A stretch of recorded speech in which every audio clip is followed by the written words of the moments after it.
to all nations, from the farthest corners of the world to the biggest economic powers of the globe. We have championed the cause of non-alignment and maintaining one-on-one relations with the biggest powers, and irrespective of the pressures upon us, we have never tried to destabilize the peace and prosperity of any region for our own personal benefit. And we truly believe in one world, one future, that is Vasudhaiv Kutumbakam. Extending our friendly ties with our ally nations of New Zealand, Fiji and Timor-Leste, the Honourable President Srimati Draupadi Murmu was on an official visit to these nations. To understand the importance of such a visit and India's strengthening ties with New Zealand, Fiji and Timor-Leste and India's presence in the region, we have with us Shri Ashok Sajjanhar, former diplomat. Welcome to the program, sir. Thank you very much, Vaibhav. Sir, how do you see this visit of the Honourable President to New Zealand, Fiji and Timor-Leste, and how important it is for India's growing influence in the world today? On broader platform, if I could mention that this region forms a very integral part of India's Act East policy, as also India's Indo-Pacific policy, which was launched recently. Act East policy after Prime Minister Modi came to power in November 2014, and the Indo-Pacific policy, your listeners would recall that when Prime Minister Modi had participated in the Shangri-La dialogue in 2017, then Yes. we had expanded on our perspective on this. Honorable President's visit to these three countries advances our relations not only bilaterally but also regionally and globally and geopolitically. Coming first to the visit of the Honorable President to Fiji, this is the first visit by any Indian president to that country, notwithstanding the fact that our relations with Fiji are historical, civilizational, long-standing. In fact, people of Indian origin constitute about 1/3 of the total population of Fiji. The Indians were sent there first in 1869. From 1869 to 1920, there they have been working, and they have contributed very significantly to the progress and development of that country. And also the bilateral relations between India and that country. We had a commission that was established in 1948 that was upgraded to a high commission when Fiji attained independence in 1970. And our relations have continued to progress and prosper. Honorable Prime Minister Narendra Modi, he launched his FIPIC initiative on the strengthening relations with the Pacific Island nations, known as the Forum for Indo-Pacific Island Countries, in November 2014 when he visited Fiji. So this visit by the Honorable President was very important, very significant. He was given the highest civilian award to any individual by the Fijian government. She had discussions, negotiations and talks with the president, with the prime minister. She addressed the parliament, she addressed the Indian community. So I think it was a very broad-based visit which really took our relations forward in a very significant manner. Second, the country of a visit, that is New Zealand. Again, a very important country in the Indo-Pacific. We have a very significant number of Indian diaspora, about 250,000, which represents about 5% of the total population of that country. We have some members of the Indian diaspora who have been elected to the New Zealand Parliament. Priya Radhakrishnan and Gaurav Sharma, they are members. So the impact of the Indian diaspora is being felt on the New Zealand political system. There is a very significant Indian student community also in New Zealand. As far as our bilateral trade relations are concerned, they are also pretty significant. Honorable President Draupadi Murmu, she announced that a new consulate will be opened soon in Auckland, where most of the Indian community members are located, that is in the Northern Ireland. So I think that is going to provide another fillip and impetus to the bilateral ties between the two countries, and also take forward our regional initiative. Very briefly, coming to the third leg of the visit, that is to Timor-Leste. That is a newly independent country. It used to be a colony of the Portuguese till the middle 70s. Then it was taken over by the Indonesians. It got its independence in early 2000s. The current Prime Minister Ramos Porta and the Prime Minister Shanana Gusmao, they have been freedom fighters who have fought valiantly for the independence of their country. It is Timor-Leste is soon to become the 11th member of the ASEAN, the Association of Southeast Asian Nations. It's a very important grouping.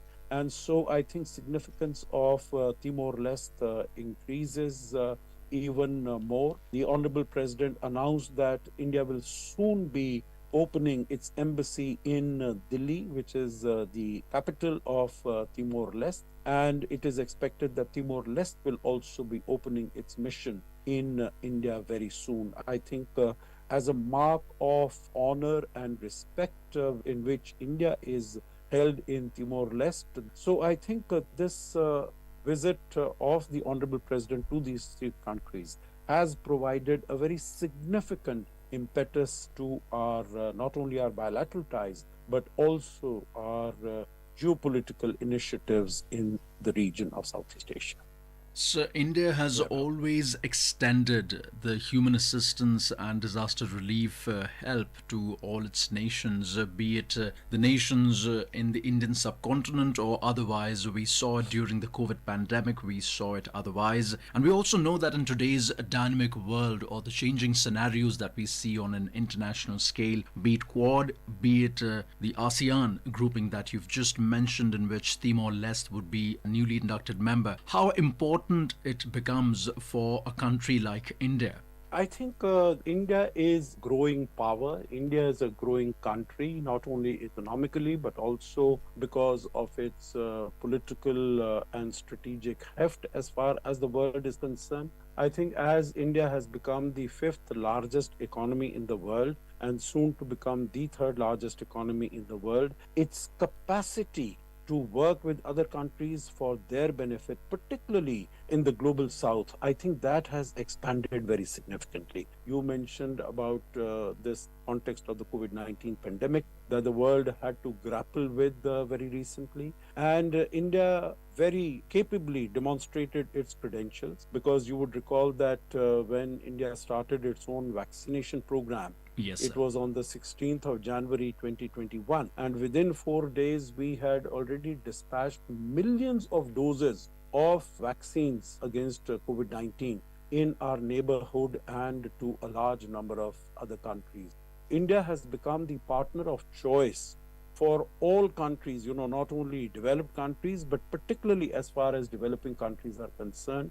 So whether it is Fiji or it is the other Pacific island nations, Honorable Prime Minister had visited Papua New Guinea last year, you would recall, on his way back from Hiroshima. There, the sort of reception that he had been accorded by the Prime Minister John Marape in Papua New Guinea. So standing and the profile of India has grown considerably, because India is being seen as a force for global good. And all countries, and particularly from the global south, they want to associate with it because they find that India's support, India's help, India's assistance, it is for their benefit. As you mentioned yourself, India does not see that there is some advantage accruing to it, or it has a particular sort of an agenda in what it is doing, as against the manner in which, let us say, countries like China associate with them, which have led into what is come to be known as the debt diplomacy. Countries come under debt and their strategic assets are taken over by China. But as far as India is concerned, I think it has impeccable credentials. And that is why countries like Timor-Leste, and the president of the country, he came to the airport to receive and see off the Honorable President. That is because India is seen as a very credible partner and a very honest partner with Yes, great absolutely. integrity. Sir, the Fijian Parliament welcomed the Honorable President they conferred highest civilian award upon the Honorable President Draupadi Murmu. She witnessed the progress of the solarization of the heads of state residences, and she also said that India will continue to stand shoulder to shoulder with Fiji and other ocean states for climate justice. Now, the term climate justice has been used here. We know that climate change is one of the biggest things which, or rather threats if I can call it, which humankind, human civilization is today facing all over the globe. How important do you feel this region is as far as ocean resources are concerned, as far as tackling climate change is concerned, and the threats which might come from the ocean areas, or especially the southern Antarctic oceans, which are just near those countries? Yeah, you're very right, Vaibhav. I think the challenge is huge. In fact, it has been mentioned that climate change is an existential threat as far as the world is concerned. Witnessing it in our own countries around the world, when you see that there has been snowfall in Saudi Arabia, in the United Arab Emirates. I remember I was in Mongolia recently, that is a desert. But then within a week or after I left, it was flooded with heavy rains and heavy flood. So I think the climate change is taking place. Weather is transforming at a pace that is unknown, basically because of the rise in the global temperatures. And in that context, I think India has a very important role to play. Although India is not a very significant contributor to global warming, but it has taken a number of initiatives in recent years, whether it is the International Solar Alliance or the Coalition of Disaster Resilience Infrastructure, or the Biofuel Alliance, which was launched recently last year at the G20. So there are a number of initiatives through which India is demonstrating its leadership as far as the climate change negotiations and action are concerned. As far as the island nations are concerned, specifically the Pacific island nations, or even in the Indian Ocean like Maldives, so in that context, India can play a very significant role by helping these countries come up with climate resistant technologies and ensuring that there is climate justice for these countries which are do not have a very significant negotiating power at the negotiating table when these issues are discussed. So whether it is in terms of our development partnership, we put in place projects there. I would like to know your parting comments on the Honorable President's visit to these countries, especially with respect to our military alliance, our business alliance, as well as our medical and educational tourism alliance. So I think in all these countries, you mentioned about education, and I think with New Zealand, we have a strong relationship in this area.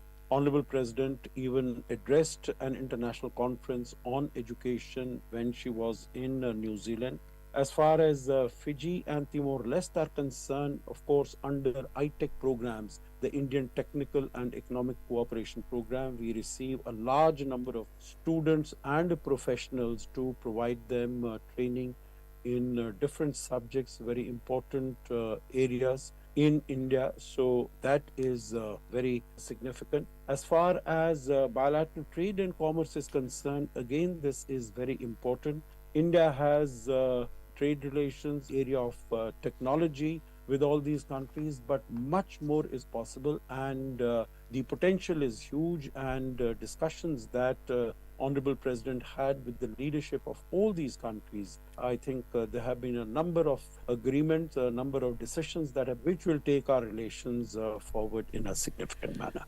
So thank you so much for giving your precious time to Akashvani and making this discussion a high valuable. It's always a pleasure to be with you. You were listening to a discussion on India strengthening ties with Fiji, New Zealand and Timor-Leste. The participants were Ashok Sajjanhar, former diplomat, and Vaibhav Srivastav, anchor. This program was produced and presented by the News Services Division of Akashvani. You can listen to it on our mobile app, News on AIR.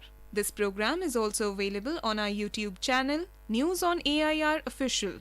You may share your feedback about this program through email at airnsttalks@gmail.com or WhatsApp on 9289094044.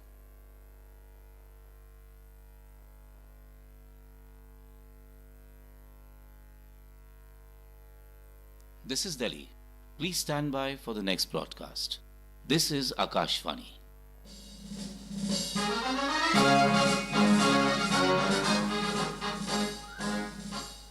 On the 17th of July 1930, 21-year-old Urmila Shastri was arrested on the charges of picketing and instigating students and was sentenced for 6 months in Meerut jail. She witnessed atrocities heaped on prisoners and recorded all this in a diary titled Karagar, which was later published into a book.